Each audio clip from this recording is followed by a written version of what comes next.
PDM के अंदर जमातें जो है ना शामिल, उनमें कुछ 3-4 जमातें ऐसी भी हैं जिनका पार्लियामेंट में कोई रुकन ही नहीं है। ये मरीम नवाज, नवाज शरीफ, शहबाज शरीफ, हसन नवाज, हुसैन नवाज, आप सारे बैठ के वो कर रहे हैं। वो कहते हैं कि भाई आप हमें भी तो जमात में लो ना, हमें भी तो बताओ कि क्या कर रहे हैं। आई हुई है पाकिस्तान तहरीक इंसाफ के रहनुमा अपनी दरख्वास्त जमा कराने के लिए आज़म सवादी साहब पर तशद्दुद और इमरान खान साहब पर कातिलाना हमले के हवाले से। ज़ाहिर है कि इस वीडियो का मौजूद नहीं है। इस वीडियो में हम बहुत ही अहम मौके पर बात करने जा रहे हैं। आपको मालूम है पाकिस्तान की इस वक्त सियासी सूरत हाल, और पाकिस्तान की सियासी सूरत हाल में बदकिस्मती से इस वक्त जो सबसे अहम मामला है वो आर्मी चीफ की तैनाती, और आर्मी चीफ की तैनाती डिटरमिन करेगी ना सिर्फ ये कि आइंदा आने वाले चंद महीनों में, चंद सालों में, चंद दिहाइयों में पाकिस्तान का सियासी मंजरनामा कैसा होगा, और इफेक्टिवली मौसर तरीके से अगर बात की जाए तो ये डिसीजन इस वक्त नून लीग करती हुई नज़र आ रही है। और जो पीडीएम का जो एक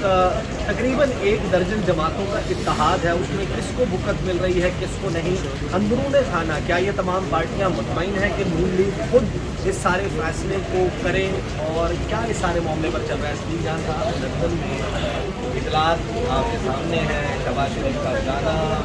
उसके बाद बजट का एक्सटेंड हो जाना,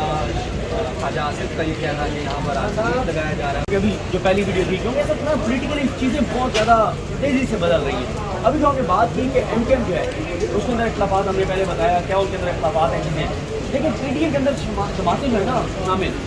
उनमें कुछ 3-4 जमातें ऐसी भी हैं जिनका पार्लियामेंट में कोई रुकन ही नहीं है, जिनका कोई एमएनए नहीं है, जिनका कोई स्टेक ही नहीं है, लेकिन वो कहते हैं यार हम पीडीएम हिस्सा है, हमारे पास बहुत बड़ी हुकूमत है। ठीक है, दिलचस्प बात यह है कि पीडीएम में शामिल जितनी जमातें हैं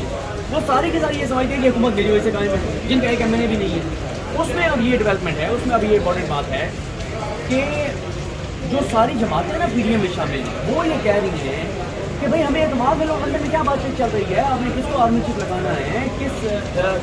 उसके ऊपर लगाना है, किस शराइत के ऊपर लगाना है, वो आपको क्या दे रहे हैं, आप क्या उनसे आपकी बातचीत तय हो रही है। ये पीडीएम की जमातें पता क्या समझ रही हैं कि आर्मी चीफ ऐसे लग रहा है कि ये सारी जमातें बैठी होंगी, उम्मीदवार सामने आके बैठेंगे, उनके साथ कोई डील होगी, जैसे कोई प्रॉपर्टी बिक रही है यहाँ पे, जैसे कोई प्लाट बेचे जा रहे हैं। ठीक है कि हाँ जी अच्छा आप कितने देंगे, हम इतने लेंगे, अच्छा ये कर रहे हैं, मतलब ये तो ऐसे ही बिलीव कर रहे हैं। मतलब यहाँ अंदाज़ा लगा लें मुल्क आर्मी चीफ लगना है। ठीक है, अब वो जो पीडीएम में शामिल जमाते हैं वो कहते हैं सारे कुछ बैठ के आप लंदन में फैमिली बैठ के तय कर रही है कि जी मरीम नवाज, नवाज शरीफ, शहबाज शरीफ, हसन नवाज, हुसैन नवाज, आप सारे बैठ के वो कर रहे हैं। वो कहते हैं कि भाई आप हमें भी तो दिमाग में लो ना, हमें भी तो बताओ कि क्या कर रहे हैं। तो ये अपने इनके अंदर ही, और मैं आपको बताऊँ इस नबी साहब ये एक फिक्री सी बात है, 29 नवंबर जो करीब आएगा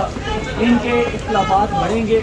इनके इख्तलाफात बढ़ेंगे, पार्टी के अंदर भी मामला बढ़ेंगे, इख्तलाफात बढ़ेंगे, इनके आपस में भी इख्तलाफात बढ़ेंगे, हुकूमत के साथ हर हवाले से चीज़ें कम्प्लिकेटेड होती चली जाएंगी। और मैं आपको एक चीज़ इस तरह की सा बताऊँ, मुझे एक पता नहीं क्यों लगता है कि 29 नवंबर से पहले भी चीज़ें बहुत खौफनाक हो सकती हैं, क्योंकि उसकी वजह यह है कि किसी को अंदाज़ा नहीं है असल में यहाँ चल क्या रहा है, किसी को पता नहीं है। यही तो ये जमातें कह रही है, हमें भी तो दिमाग में लो यार, हमें भी तो बताओ।